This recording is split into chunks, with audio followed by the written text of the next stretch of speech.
coração, no nome de Jesus, amém. Podemos assentar? Você acompanhou o sermão passado? Obrigado, irmã. A gente falou da sujeição cristã, que nós, ali no versículo 8, 9, que nós devemos não tornar mal por mal, que nós não devemos tornar injúria por injúria, mas bem dizer àqueles que nos maldizem, e que essa sujeição, mesmo diante da injustiça, mesmo diante do sofrimento, era o caminho cristão.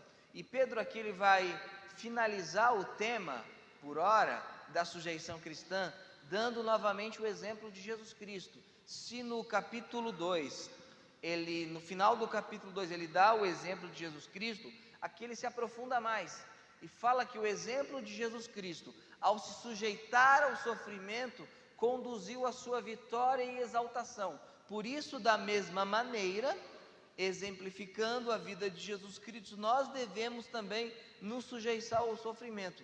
E esse trecho aqui é o trecho que o pregador só prega se for pregação expositiva, se ele tiver uma sequência contínua do texto. Por quê?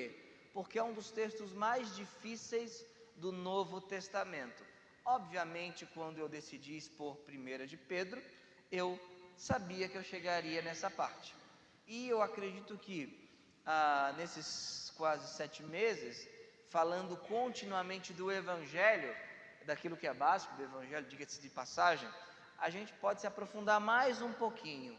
Então, se vocês estão comendo ou comeram a papinha, hoje é o momento de introduzir carne. Hoje é o momento de introduzir um pouquinho de comida sólida, para vocês entenderem a grandiosidade do Senhor de vocês. Como Jesus Cristo é poderoso, como o Senhor Jesus é superior a qualquer outro fundador de religião, Buda, Confúcio, Maomé, seja quem for, como o Senhor está muito acima. E Pedro aqui, ele nos apresenta algo que desafia a lógica humana, e esse trecho aqui que a gente acabou de ler, ele vai ecoar um dos mais antigos credos cristãos. Se você observar, no versículo 18 fala que Jesus Cristo padeceu e morreu. O versículo 19 vai dizer que ele pregou aos espíritos em prisão, ou desceu ao Hades. O versículo 22 vai dizer que ele subiu aos céus. Isso é basicamente o que diz o credo apostólico. Padeceu sob Pôncio Pilatos, foi crucificado, morto, sepultado, desceu em Hades e ao terceiro dia ressuscitou e subiu aos céus e está sentado à direita de Deus Pai Todo-Poderoso. É basicamente o credo apostólico que a gente acabou de ler, que não é uma reza. O credo apostólico é um credo, é uma confissão de fé. E a gente vai verificar o que esse texto nos diz, a sujeição de Cristo e a sua vitória. E nessa jornada detalhada pelo apóstolo Pedro, não é apenas uma sequência de eventos, embora seja, mas é a revelação do triunfo que define que o poder, o amor e a soberania não se dá pela força bruta. Cristo venceu aqui não pela força bruta, mas pela submissão. E essa entrega submissa à vontade de Deus o Pai nos assegurou redenção. Por isso que nesta noite nós vamos verificar 3 verdades desse texto, e que o Senhor me ajude. Primeira verdade, Cristo é vitorioso na terra. Segunda verdade, Cristo é vitorioso no Hades. E a terceira verdade, Cristo é vitorioso no céu. Se eu estivesse em uma Assembleia de Deus, eu estaria ouvindo agora glória a Deus, mas eu estou numa igreja batista, então vamos prosseguir, amém? Glória a Deus, amém. Então Cristo é vitorioso na terra. O versículos 18 e 21 vão tratar disso. Então o primeiro ponto, e esse é o ponto mais breve, porque o ponto do meio, a descida ao Hades, é um ponto que a gente vai ter que trabalhar com bastante atenção, né? A gente vai verificar em primeiro momento que essa sujeição de Cristo faz ele ser vitorioso na terra, porque o sofrimento dele foi o único e suficiente. O verso 18, porque também Cristo padeceu uma vez pelos pecados. Cristo padeceu quantas vezes? Uma vez pelos pecados. Então o caminho de Cristo, ao se sujeitar ao Pai, lhe deu o padecimento. Só que esse padecimento, esse sofrimento não foi várias vezes, foi apenas uma vez. Este padecimento foi suficiente para a nossa salvação. Por isso que ele fala, está consumado. telestai. E é interessante que Jesus não foi ao Hades ou ao inferno para sofrer, como diz alguns teólogos da teologia da prosperidade. Jesus também não sofre dominicalmente na missa por meio da Eucaristia, como falam os papistas, porque Cristo, ele sofreu, ele padeceu quantas vezes? Uma única vez. O sofrimento de Cristo para a salvação foi mais do que suficiente. Então Pedro está nos lembrando aqui nesse trecho que Cristo, ao padecer, garantiu de maneira suficiente a nossa redenção, e que este sofrimento na cruz, na terra, estamos tratando agora que ele foi vitorioso na terra. De que maneira? Sofrendo. Este padecimento, este sofrimento foi vicário. Verso 18: o justo pelos injustos. O que significa que foi uma troca. Deus deu o justo para salvar quem? Os injustos. A gente trabalhou bastante isso hoje na escola bíblica dominical. Então o sofrimento de Cristo, ele é substitutivo, ele é vicário. A vitória de Cristo na terra se revela por meio do seu sofrimento. Ele sendo justo, ele sendo sem pecado, entregou-se pelos injustos, entregou-se por mim e por você. E note, Pedro fala em todo o contexto da carta: vocês devem submeter ao sofrimento. E qual é o exemplo que ele dá? Porque Cristo submeteu ao sofrimento. Vocês sofrem injustiça? Cristo é o justo pelos injustos. Cristo padeceu este sofrimento. Então, a cruz, que parecia ser o ápice da humilhação, na verdade, ela é o começo da glorificação. Jesus fala lá em João 12, 32, não precisa abrir, ele fala: e quando eu for levantado da terra, atrairei todos a mim. Ele fala levantado, ser glorificado. Ele também fala no Getsêmani ao Pai: Pai, glorifica-me a mim com a glória que eu tinha contigo desde antes do mundo existir. Então o que você observa aqui na mente de Jesus?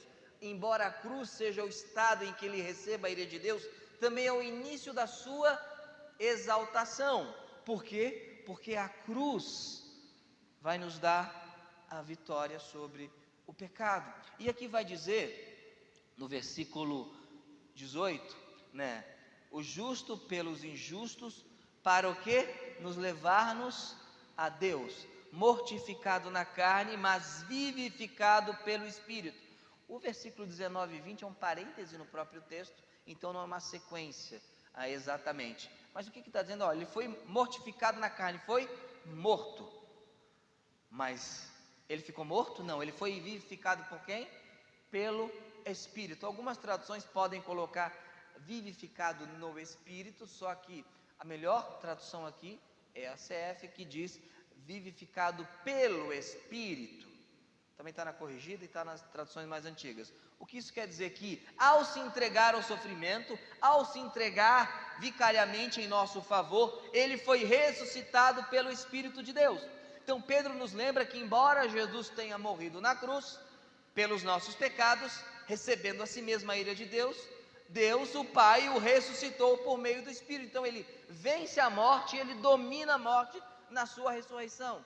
E por que Pedro está falando disso tudo, se o assunto é sofrimento? Porque Pedro está nos lembrando que nós vamos sofrer neste mundo, mas o nosso Senhor sofreu um sofrimento muito maior do que o nosso.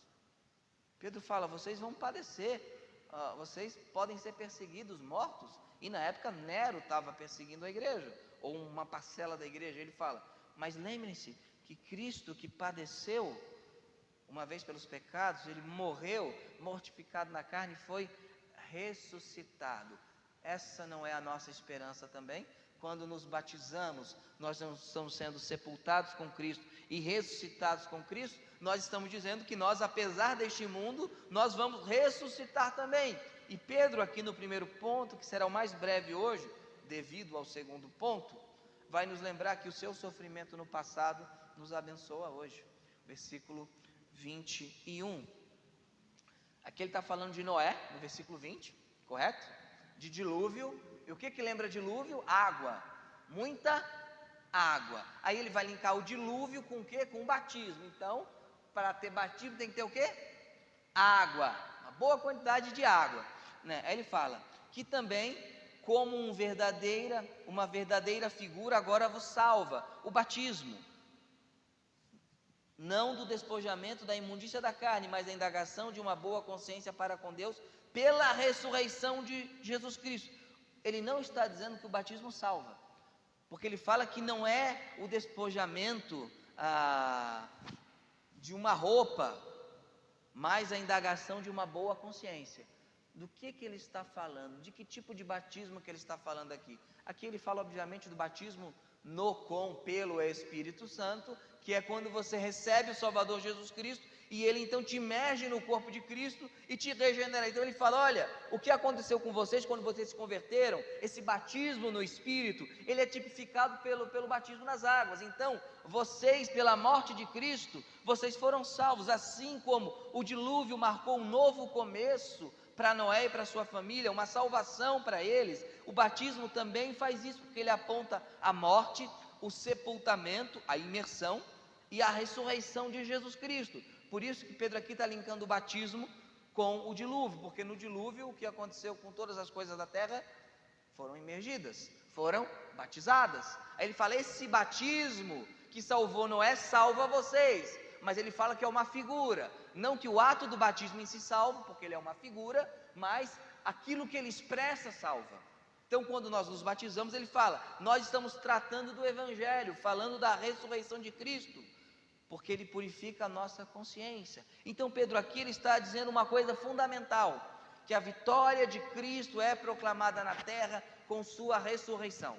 Isso é o que distingue o cristianismo de qualquer outra fé e qualquer outra religião, porque o nosso fundador não está morto, está vivo. Aquele a quem nós cremos não está num túmulo, ele saiu do túmulo. Aquele a qual nós professamos a fé não é apenas um mero homem comum, ele é o Deus encarnado. E Pedro fala, olha, Cristo ele venceu na terra, ele é proclamado como vitorioso na terra com a sua ressurreição. E agora Pedro vai para a parte mais difícil do texto, versículo 19. Ele vai nos levar a um lugar misterioso. Ele vai nos falar o que ocorreu quando Jesus Cristo morreu. Afinal, assim como o profeta Jonas passou no seio da terra 3 dias e 3 noites, na contagem judaica, importaria que o Filho do Homem assim o fizesse. E agora nós vamos entrar em terreno profundo e a gente vai verificar uma verdade que tem sido esquecida, porém, pelo menos durante 16 séculos, inclusive na Reforma Protestante, foi afirmada. Cristo é vitorioso no Hades. Por que isso não é tão falado hoje em dia? Porque nós somos tão racionais, nosso racionalismo é tão grande que nós não queremos falar de mundos espirituais. Ainda mais a gente que é batista, vamos deixar quieto, Nós não queremos falar de reinos espirituais, mas a Bíblia fala que Cristo foi vitorioso no Hades, o versículo 19 e 20, no qual também foi e pregou aos espíritos em prisão. O que o texto está dizendo? Que esse Cristo, que padeceu na carne, uma vez por todas, o justo pelos injustos, para nos levar a Deus, que morreu, que foi ressuscitado nesse interim, entre a sua morte e ressurreição, ele foi e pregou aos espíritos em prisão. Por isso que eu falo, nenhum pregador em sã consciência escolhe esse texto para pregar. Mas como ele está na carta, a gente está pregando a carta inteira, ele vai ser pregado. Agora, a gente tem que estabelecer algumas coisas. Primeiro, o texto diz que ele foi e pregou a quem?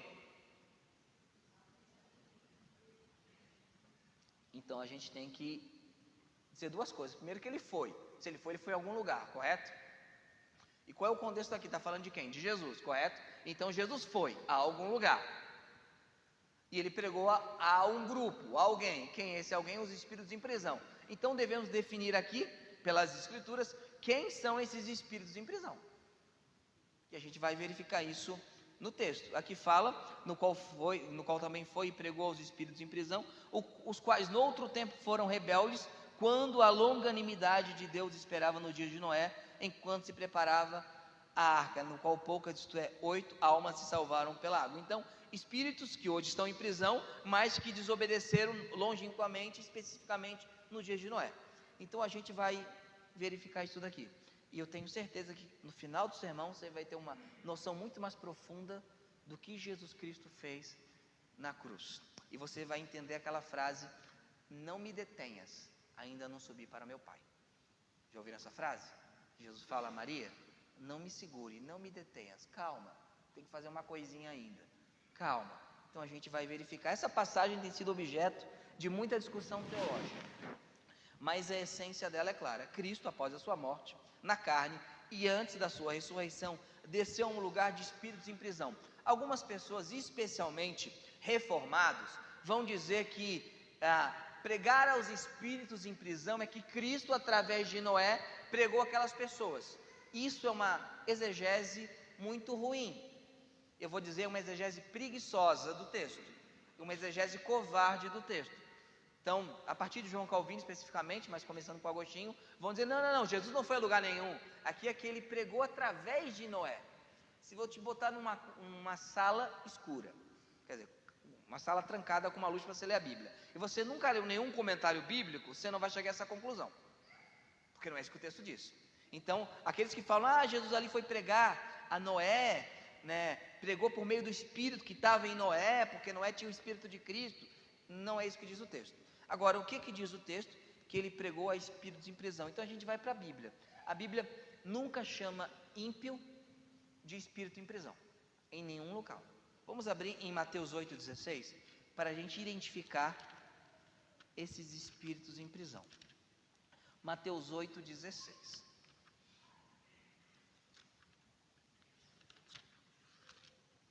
Quando Jesus fala está consumado, significa que o sacrifício substitutivo foi consumado. Mas, por exemplo, Jesus já voltou? Não. Ainda tem novo céu e nova terra? Não. Então tinha coisa para fazer. O está consumado é uma referência à salvação, não à obra de Cristo. Ele é rei, profeta e sacerdote. Ele tem coisas a fazer ainda. Mateus 8,16 diz o seguinte: e chegada a tarde, trouxeram-lhe muitos endemoniados, e com sua palavra expulsou deles os espíritos. Vamos para Mateus 10:1. Mateus 10:1. E chamando os seus 12 discípulos, deu-lhes poder sobre o quê? Os espíritos. A Bíblia interpreta a Bíblia. Vamos para Marcos 1:27.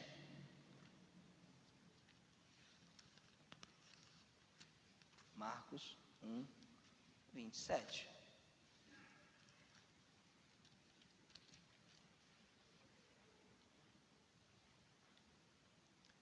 E todos se admiraram a ponto de perguntar entre si, dizendo: que é isto? Que nova doutrina é esta? Pois com autoridade ordena aos espíritos.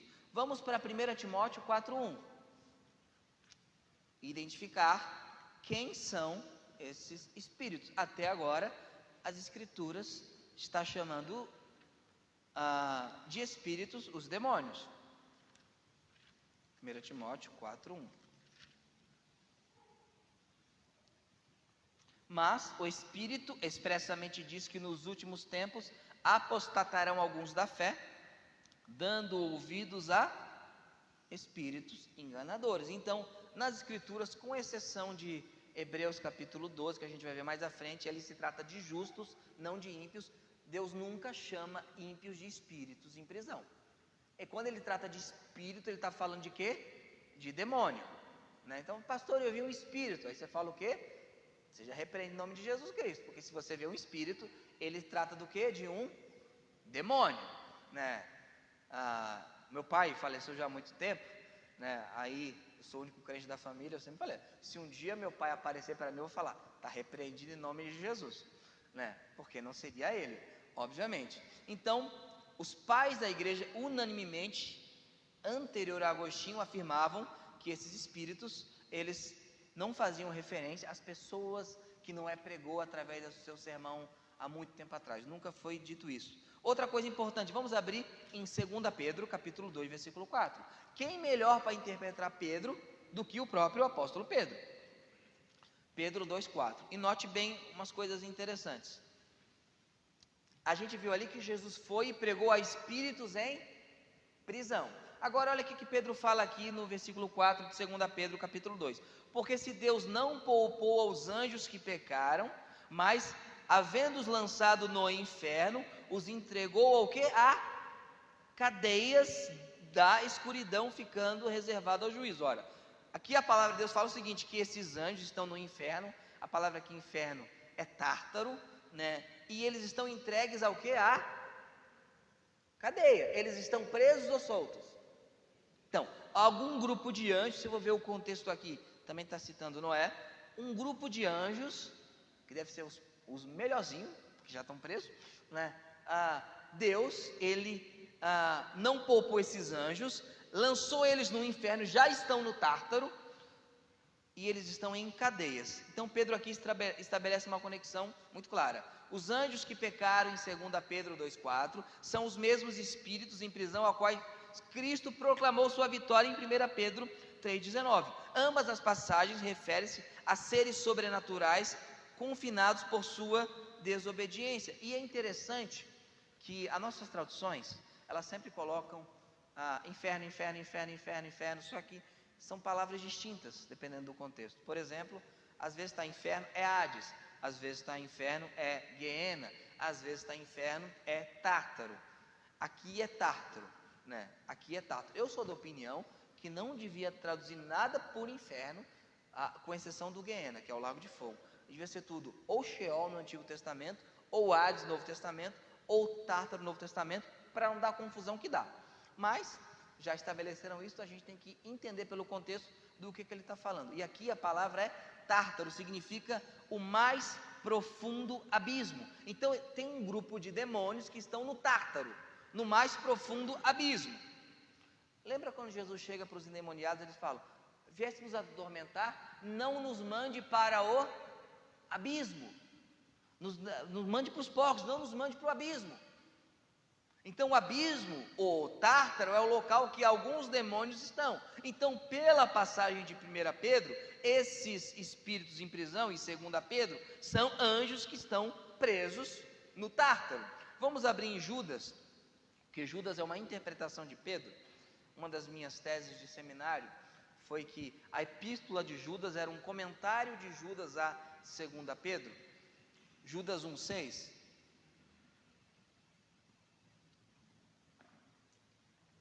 Lembra?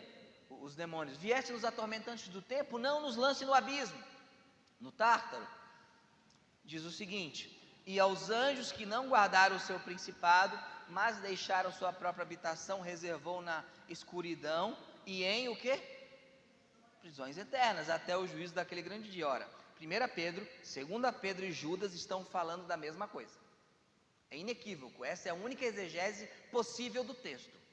Qualquer outro tipo de exegese do texto é uma falácia. A única possível do texto é que Pedro, 1 Pedro, 2 Pedro e Judas estão tratando do mesmo assunto, do mesmo grupo de pessoas. Pastor, mas o que esses anjos fizeram? Eu não vou entrar nisso agora, seria uma outra pregação, né? Aí depois você pergunta para eles: não faça isso, porque se eles estão presos é porque coisa boa não são. Então, nós observamos que Jesus foi no Tártaro, nas prisões eternas, na escuridão, pregar a esses espíritos em prisão. Então a gente pode estabelecer isso com segurança. Quem são os espíritos em prisão? São anjos que pecaram, né? Especificamente na época de Noé, de acordo com 1 Pedro 3, 19 e 20. E estes anjos, Deus aprisionou esse grupo de anjos no lugar chamado Tártaro. Na visão bíblica, o mundo dos mortos, antes da cruz, a gente vai ver isso, ele era dividido em 3 locais. O Hades, né, o Sheol, tinha o seio de Abraão, tinha um abismo entre eles e tinha o local de tormento. Esses anjos estão no abismo, no Tártaro. Sabe quando você está vai lá naquelas coisas de castelos antigos, você tem uma prisão embaixo, aí você entra, depois tem um calabouço embaixo? A ideia do calabouço. Abaixo da prisão tem outra prisão, um calabouço, né? Algo pior ainda. Então a ideia é essa. Agora, qual foi o conteúdo? Porque aqui fala: ele pregou os espíritos em prisão, ok. Mas o que ele falou? Será que ele estava dando oportunidade de salvação a esses espíritos em prisão? Alguns hereges vão falar isso, mas o conteúdo não foi esse. A expressão grega que aparece aqui, pregou, é ekerusen, ou ekeruxen, né? Do verbo kerisso. Ela significa proclamar vitória, anunciar como arauto. Não é evangelizomai. Então Jesus não foi lá evangelizar. O que Jesus foi fazer a esses espíritos em prisão? Ele foi proclamar a sua vitória. Ele foi até o Tártaro, ele foi até o abismo. Depois da sua morte, ele desceu, a gente vai ver isso, e ele proclamou a estes anjos o seguinte: eu esmaguei a cabeça da serpente, eu venci, eu sou o descendente prometido da mulher, eu destronei principados e potestades, eu sou o arauto da vitória. Foi isso que Cristo foi fazer no Tártaro. Ele não foi falar aos anjos em prisão: se arrependam, não. Ele foi lá e disse o seguinte, como um arauto, como um vencedor, como o Senhor dos senhores: eu venci, vocês estão derrotados. Foi um sermão triunfal, onde o vencedor anunciava aos conquistados e confinados o seu domínio sobre o pecado, sobre a morte e sobre as potestades infernais. E ele diz: eu venci onde Adão falhou.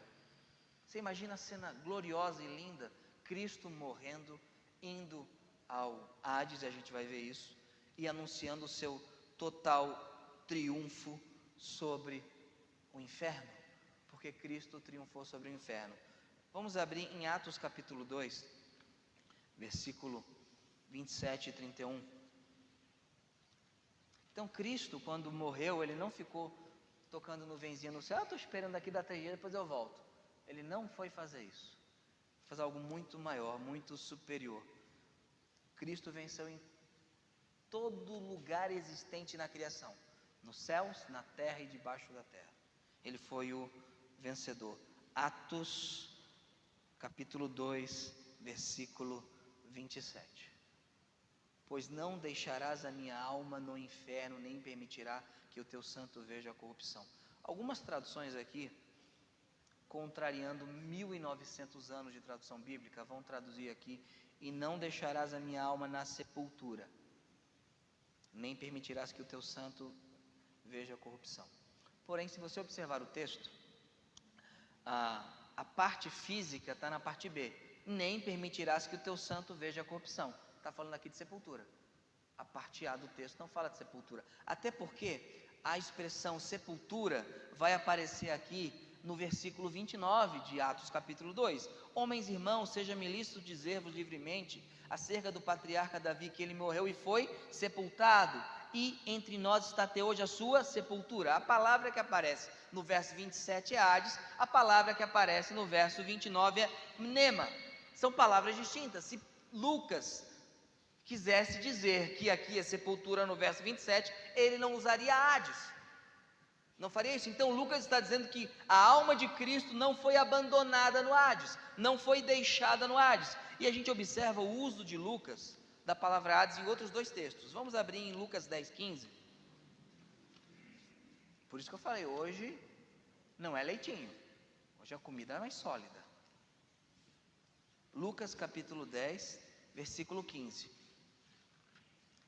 Lucas vai usar a mesma palavra, e lembrando, ali é um discurso de Pedro, tá?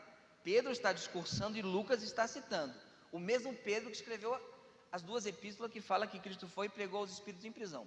Lucas 10:15 diz o seguinte: e tu, Cafarnaum, que fosse levantada até o céu, até o inferno será abatida. Aqui é Hades, mesmo autor, mesma palavra. Lucas 16:23.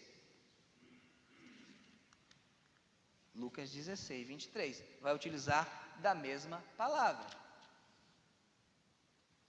Lucas, é que essa doutrina, ela, para os nossos olhos modernos, racionalistas, ela só que é bíblico, é a crença histórica da igreja. A igreja, seja ela a protestante, anabatista, ortodoxa grega, ortodoxa oriental, a romana, ela sempre professou isso. de maneira diferente, mas sempre professaram. Lucas capítulo 16, versículo 23. Algumas traduções vão colocar em Atos capítulo 2, versículo 27, vão traduzir Atos, Hades por sepultura, né? Vamos fazer uma brincadeira aqui. Nós vamos traduzir a palavra que está aqui por sepultura, vê se faz sentido. E na sepultura ergueu os olhos, estando em tormentos. Faz algum sentido? Não faz. Se banana é banana, banana, banana, por que depois vira melancia? Banana é banana. Então, de maneira inequívoca, o que fala a palavra de Deus? Que Hades deve ser traduzido no texto de Lucas por inferno. E você tem o uso de Hades em outros textos, não precisa abrir. Mateus 11, 23 é inferno.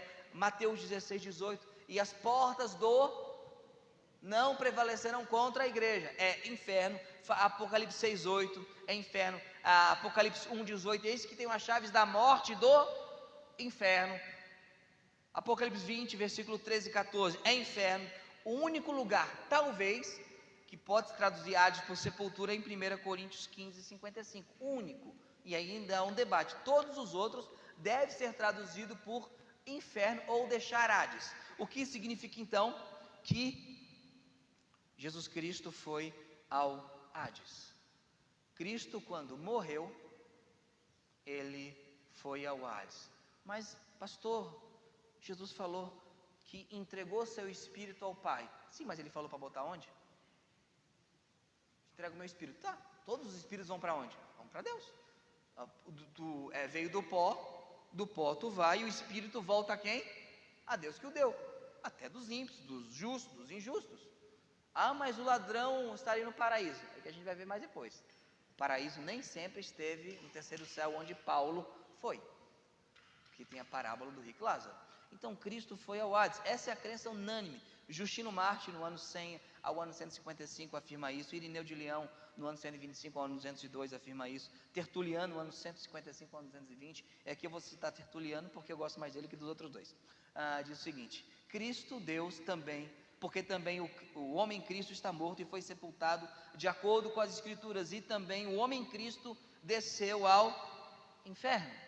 Clemente de Alexandria, no ano 150, vai afirmar. Orígenes vai afirmar. Cipriano de Cartago vai afirmar no ano 210. E o próprio Martinho Lutero vai dizer o seguinte: quando o credo diz desceu ao inferno, isso não significa que ele desceu para sofrer e ser torturado, mas para triunfar sobre o inferno e todos os demônios, e para exibir-se como vitorioso sobre eles, e para levar cativo Já ouviram essa expressão, levar cativo o cativeiro? O que significa isso? É isso que Jesus foi fazer. Ele foi fazer duas coisas no Hades. Primeiro foi proclamar sua vitória a esses anjos que pecaram. Em segundo lugar, ele foi levar cativo o cativeiro. E o que significa levar cativo ao cativeiro? Significa que a soberania de Cristo não tem fronteira. Vamos abrir o texto de Lucas 16, 19 ao 31, e vamos prestar muita atenção. Aqui é uma descrição do pós-mortem antes da cruz. Cristo foi ao inferno ou ao Hades, de acordo com o sermão do apóstolo Pedro registrado em Atos capítulo 2, escrito por Lucas. Lucas também vai falar sobre isso. Aí, pastor, é uma parábola, e qual é o problema? Não pode usar parábola? Quem disse? Foi Jesus que disse? Não, né? E nem sei se é parábola, porque como eu já disse aqui, não existe nenhuma parábola na Bíblia que tenha o nome de alguém. Essa aqui tem nome, tem o nome de uma pessoa. Em nenhuma parábola tem nome. Então é muito debatível e questionável se aqui é uma parábola. Mesmo se for, Jesus Cristo não estaria ensinando heresia numa parábola, correto? Não seria maluco de fazer isso. Ele é Jesus. Se ele está falando, se for uma parábola, ele está ensinando na parábola a cosmovisão correta. E diz o seguinte: ora, havia o homem rico e vestia-se de púrpura e de linho finíssimo, e vivia todos os dias regalada e esplendidamente. Havia também um certo mendigo. Aí você fala, não havia não, é tua historinha. Jesus fala que havia, então a gente vai seguir o que ele diz. Havia também um certo mendigo chamado Lázaro, que jazia cheio de chagas à porta daquele, e desejava alimentar-se com as migalhas que caíam da mesa do rico, e os próprios cães vinham lamber-lhe as chagas. E aconteceu que o mendigo morreu e foi levado pelos anjos para o seio de Abraão. Paraíso. E morreu também o rico e foi sepultado. E no inferno, no Hades, ergueu os olhos, estando em tormento, e viu ao longe Abraão e Lázaro no seu seio. E clamando disse: Pai Abraão, tem misericórdia de mim, manda Lázaro que molhe na água a ponta do seu dedo e me refresque na língua, porque estou atormentado nesta chama. Disse, porém, Abraão: Filho, lembra-te de que recebeste os teus bens em tua vida, Lázaro somente males. Agora este é consolado e tu atormentado. E além de tudo isto, está posto um grande, o quê? Abismo. Olha só que coisa interessante, um grande abismo, onde os anjos estão, entre nós e vós. De sorte que os quiserem passar daqui para vós não poderiam, nem tampouco os de lá passar para cá. E no versículo 28 ele fala que quer falar com os irmãos, mas não é possível, para que eles não vão para aquele lugar de tormento. O que nós podemos observar aqui? Que havia no Hades uma divisão entre o seio de Abraão e o local de tormento. E no meio dessa divisão havia um grande abismo. Então imagina a cosmologia bíblica aqui. Claro que ele usa a profundeza da terra, essa ideia toda, porque é uma dimensão inferior no sentido que é um lugar ruim. E o céu, uma dimensão superior, que é bom, por isso que é lá em cima. Não que você pegar um foguete e vai parar no céu. E nem se você ficar cavando, você não vai chegar no Hades. Não precisa fazer isso, não vai acontecer. Mas usa toda essa linguagem para escrever essas verdades. Então você imagina só: local, seio de Abraão, local de tormento, no meio, no fundo do poço, o abismo chamado Tártaro. É isso que o Novo Testamento está descrevendo, essa separação intransponível. Por isso, quando Jesus fala para o ladrão da cruz: hoje mesmo estarás comigo no paraíso, o paraíso ficava aonde? No Sheol, ou no Hades, no seio de Abraão, ali era o paraíso. Então todo mundo que morria na antiga aliança, a gente vai ver isso em Hebreus, todo mundo que morria na antiga aliança não ia para a presença de Deus no céu, porque Cristo não tinha morrido, a serpente não tinha sido esmagada, não tinha ocorrido isso ainda. O que ocorreu então? Cristo morreu e Cristo vai ao Hades. Se todo mundo que morria tinha que ir ao Hades e Jesus me representou, onde é que ele tinha que ir? Para o Hades.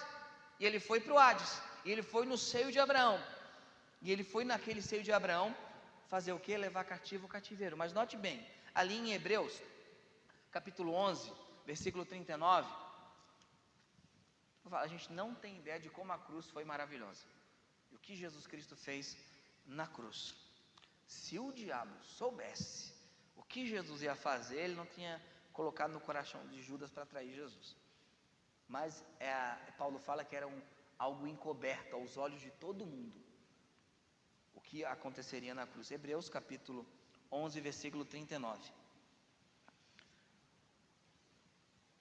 E todos estes, todo o pessoal da antiga aliança, tendo tido testemunho pela fé, não alcançaram a promessa, provendo Deus alguma coisa melhor a nosso respeito, para que eles sem nós não fossem aperfeiçoados. Guarde isso. O pessoal da antiga aliança não alcançaram a promessa e não podiam ser aperfeiçoados sem a gente, da nova aliança, correto? Agora, Hebreus capítulo 12, versículo 23. Aqui já está falando da nossa dispensação, aqui já está falando da nossa época. Vocês já chegaram a Jerusalém celestial, aos milhares de anjos, versículo 23 de Hebreus 12. A universal assembleia, a igreja dos primogênitos, que estão inscritos no céu, e a Deus, o juiz de todos os justos, e ao Espírito dos justos, o quê? Eles não poderiam ser aperfeiçoados sem nós.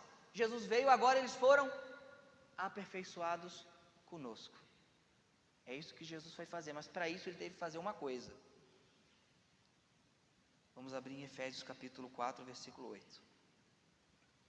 Então, recapitulando, Cristo morre, o justo pelos injustos, e ele vai ao Hades, e ele fala o seguinte, que tu não deixarás a minha alma no Hades, porque a alma era abandonada no Hades, embora elas não fossem torturadas, eram consoladas, não era purgatório, nada disso, eles eram consolados, mas eles não tinham a visão da bendita esperança, eles não tinham a visão divina de Deus ainda, porque Cristo não tinha vindo.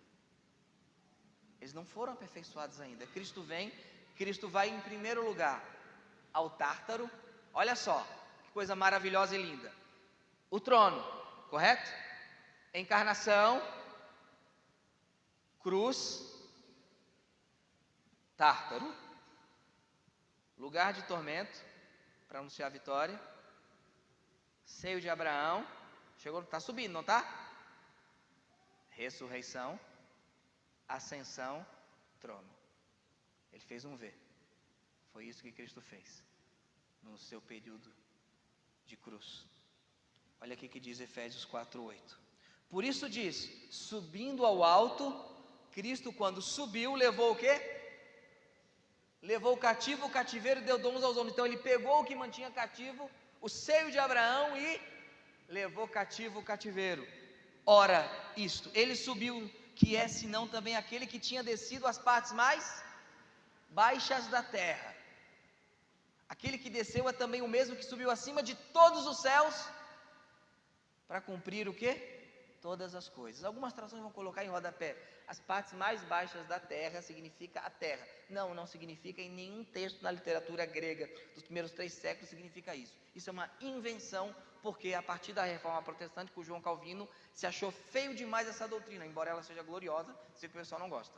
Então imagina só a cena maravilhosa, Cristo encarna, Cristo morre, Cristo vai ao Tártaro, as partes mais baixas da terra, Cristo vai subindo, ele anuncia a sua vitória, ele proclama a sua vitória, que ele pisa a cabeça da serpente, e o que ele faz então? Ele vai até o seio de Abraão, onde já está o ladrão da cruz, e está quem? Abraão, Isaac, Jacó, Adão, Jeremias, Isaías, Oséias, João Batista, todos eles, todos estão ali no seio de Abraão, naquele momento. Ele pega o seio de Abraão e coloca o seio de Abraão debaixo do altar de Deus. Ele leva cativo o cativeiro. Apocalipse 6, do 9 ao 11. E agora, onde é que estão as almas dos justos? Apocalipse 6, do 9 ao 11. É o que Paulo vai chamar de terceiro céu, paraíso. Apocalipse 6, do 9 ao 11. E havendo aberto o 5º selo, vi debaixo do altar as almas dos que foram mortos por amor da palavra de Deus e por amor do testemunho de Jesus.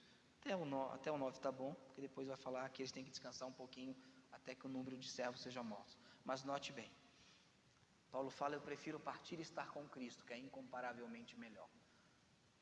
Paulo fala que para ele o morrer é lucro. Por quê? Porque com a queda, o homem não podia estar na presença de Deus sem o mediador. Não podia, não era possível. E Deus, em sua graça e misericórdia, deixou um espaço no Sheol ou no Hades para as almas daqueles que eram piedosos, para que aguardassem consolados a esperança, o que a teologia vai chamar de prisioneiros da esperança, isto é, eles estão ali, mas eles têm esperança que o descendente da mulher vai vir. E ele tem a chave do quê? O que faz com uma chave, gente? Por que Jesus fala, eu tenho a chave da morte e do inferno? Ou do Hades? Por quê? Porque eu tenho uma chave que eu quero ter. Não. Porque ele falou, usou a chave. Ele não roubou a chave da mão do diabo, o diabo nunca teve essa chave. Tá, o diabo não tem chave nenhuma. Não tem direito a nada. Mas Jesus tem essa chave. E ele abriu e ele levou cativo o cativeiro. E, de maneira maravilhosa, os demônios, os ímpios, confinados em seus respectivos lugares, viram a retumbante vitória de Cristo sobre o inferno e a morte. Cristo é vitorioso no Hades. Vamos abrir em Colossenses 2,15. Que cena maravilhosa. A cruz de Cristo. Por isso que eu posso cantar. Sim, eu amo a mensagem da cruz, até morrer eu vou proclamar. Colossenses 2,15. O que Jesus Cristo fez? E despojando os principados e potestades, os expôs publicamente, deles triunfou em si mesmo. Essa é a segunda parte do sermão. Note bem, Satanás ele não conseguiu destruir o plano de Deus, mas com a queda ele fez com que os homens ficassem longe da presença de Deus. Talvez você tenha 2 exceções, talvez 3, Enoque, que não provou a morte, então não foi para o Hades. Elias, que não provou a morte. E talvez Moisés, que tendo provado a morte, Deus abriu uma exceção, porque ele apareceu na transfiguração. Mas exceção não é regra, exceção confirma a regra, e a gente aqui não é Moisés, então se estivesse vivendo naquela época, a gente ia para o Hades também, né? A gente não é Moisés. Então são as exceções à regra. O resto, todo mundo que morria, por isso que Davi fala, tu não vai deixar minha alma no Sheol, porque Davi tinha esperança que um dia também ele fosse libertado quando fosse ao Sheol. Por isso que tanta vez no Antigo Testamento fala que todos descem. Por isso que na feiticeira de Êndor, e você pode debater o que aparece, a figura que aparece, fala que ele sobe do Sheol, porque todo mundo que morria estava onde? No Sheol, não no mesmo lugar, mas todo mundo estava no Sheol, ou no Hades. Mas Cristo veio, e o descendente da mulher acabou com isso, despojando principados e potestades. Então ele pega aquelas almas e leva aquelas almas agora à cidade celestial, a Jerusalém celestial, ao trono de Deus, debaixo do altar de Deus. Foi isso que Jesus Cristo fez, o que vai para o nosso terceiro ponto. Cristo foi vitorioso na terra, Cristo foi vitorioso no inferno, no Hades. Cristo é vitorioso no céu. O versículo 22 de 1 Pedro capítulo 3. Nota aqui, morreu, desceu, ressuscitou, subiu. 1 Pedro 3:22. O qual está à destra de Deus, tendo subido ao céu, havendo-lhes sujeitado o quê? As potências. Ele pegou principados e potestades e subjugou todos eles. Vocês não têm nenhum direito à acusação. Vem aqui o cativeiro. E o cativeiro, o que eu faço? Deixa comigo que eu levo. E que a gente vai ver agora o que ocorreu então. Finalmente chegamos ao nosso terceiro ponto, a exaltação suprema de Cristo no céu, coroando sua jornada vitoriosa. E Cristo vence seus inimigos, então é recebido no céu, da cruz ao Hades, do Hades à ressurreição, e Jesus ascende ao céu e se assenta à direita de Deus Pai Todo-Poderoso. Por isso que o credo era uma expressão de fé. Padeceu sob o poder de Pôncio Pilatos, crucificado, morto, sepultado, desceu em Hades, ressuscitou ao terceiro dia, subiu aos céus, está assentado à direita de Deus Pai Todo-Poderoso. Então a destra de Deus é o lugar de poder supremo, da glória eterna. Ali Cristo não é apenas o Salvador, mas é o Senhor sobre tudo. E aqui nós devemos entender uma coisa: Cristo subiu aos céus, e lembra, ele fala para Maria Madalena, não me detenhas ainda a não subir a meu Pai. Só que o que nós não percebemos por causa do racionalismo, é que Cristo, quando foi assunto aos céus, ele não foi sozinho. Vamos abrir Salmo 24, versículo 7, e imaginemos a cena. Lembra? Ele levou cativo o cativeiro. Agora a entrada de Cristo no céu como um guerreiro, e aqui a visão é de um guerreiro entrando com seus despojos. Satanás conseguiu subjugar a raça humana no paraíso. Jesus subjugou os demônios no inferno. Ele é muito mais poderoso. Buda fez isso, Maomé fez isso, Confúcio fez isso, Allan Kardec fez isso. Quem é que fez isso? Quem é que fez isso? Eu não conheço ninguém. Porque quando o homem morre, morre, né? Salmo capítulo 24, versículo 8, diz o seguinte: levantai, ó portas, as vossas cabeças, levantai-vos, ó entradas eternas, e entrará quem? Ele entrando, levando o cativo ao cativeiro. Quem é esse Rei da Glória? O Senhor forte e poderoso. O Senhor poderoso aonde? Na guerra. Despojou principados e potestades. Aqui a ideia e a visão aqui é de como um rei vitorioso que acabou de vencer seus inimigos e vem vindo com seus despojos de guerra. E os seus despojos de guerra são o povo do Senhor: Abraão, Isaac, Jacó, Adão, Judá, Davi, Salomão e toda a galeria de santos, heróis da fé, que sem nós não seriam aperfeiçoados, mas agora foram aperfeiçoados. E o texto continua: levantai, ó portas, as vossas cabeças, levantai-vos, ó entradas eternas, e entrará o Rei da Glória. Quem é este Rei da Glória? O Senhor dos exércitos. ele vem então com o exército. Ele é o Rei da glória. Vamos abrir em Salmo 68, 18, 22. Por isso que é tão triste que o racionalismo tenha tirado a teologia da descida de Cristo ao Hades, porque ela parecia mística demais, quando ela é bíblica, escriturística e fruto de uma exegese sólida. A reforma teve muitas qualidades, só que ela também foi influenciada pelo iluminismo, foi influenciada também pelo racionalismo. Graças a Deus Lutero não acreditou nisso e muitos outros não acreditaram. Porém, o maior exegeta da reforma, a qual eu admiro muito, João Calvino, popularizou a ideia que não, quando fala que ele foi ao Hades, é que a cruz foi o Hades dele. Isso não é uma teologia boa, isso é uma preguiça, na verdade, né? Salmo 68, 18. Está citando, Efésios está citando esse salmo. Tu subiste ao alto e levaste cativo o cativeiro, recebeste dons para os homens, até para os rebeldes, nós, para que o Senhor Deus habite entre. Ele leva cativo o cativeiro para que Deus habite entre eles. Agora, note o versículo 22. E Bazã aqui, vai ter a expressão Bazã. Bazã aqui é um local de inimigos, local ruim. Diz o Senhor: eu os farei voltar de Bazã. Farei voltar o meu povo do mar. O povo de Israel, como assim? Tudo que aconteceu com o povo de Israel, passar na profundeza do mar, Jonas no grande peixe, é uma tipologia da obra de Cristo na cruz. O povo é resgatado da onde? Das profundezas, assim como Jonas. Cristo foi aonde?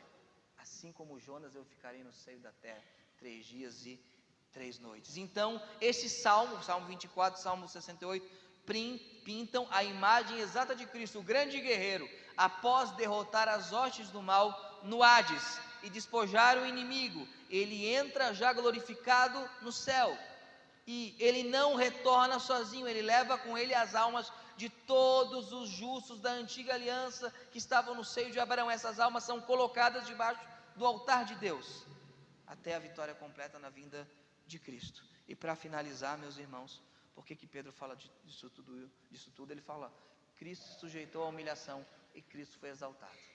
Olha como Deus exaltou Cristo. E eu encerro então em Filipenses 2:9. Essa vitória é a nossa esperança, é o fundamento da nossa fé. Porque Ele venceu na terra, somos perdoados. Porque Ele venceu no Hades, a morte não tem a última palavra. E porque Ele reina no céu, temos a certeza da sua soberania e do seu cuidado divino. Cristo é suficiente para a nossa motivação. Filipenses capítulo 2, versículo 9. Por isso também Deus o exaltou soberanamente, lhe deu um nome que é sobre todo nome, para que ao nome de Jesus se dobre todo o joelho dos que estão aonde? E aonde mais? E toda língua confesse que Jesus Cristo é o Senhor, para a glória de Deus Pai. Quando você lê isso, lembre-se de uma coisa: quando Deus disse que Ele esmagaria a cabeça da serpente, Ele faria isso. Ele foi, morreu, foi sepultado, foi ao Hades, falou aos anjos ímpios, pecadores: eu venci. Os ímpios, os seres humanos ímpios, viram ao longe Lázaro, Abraão e tantos outros sendo levados ao céu. Por isso que ele fala: não me detenhas, ainda não subi para o meu Pai, eu ainda tenho que fazer mais uma coisinha, pegar todas as almas dos justos, desde Adão até João Batista, e entregar para Deus. Teu povo está aqui, pacto da redenção. Por isso que Deus exaltou o nome dele, para que um dia todo o joelho se dobre. A questão é se você vai dizer que Jesus é o Senhor. Você vai dizer que Jesus é o Senhor, seja por graça recebida aqui, ou porque Ele vai lhe obrigar a dizer, mas Ele vai dizer. Amém? Irmã Lécia? Ela achou que ia pregar até meia-noite e foi embora.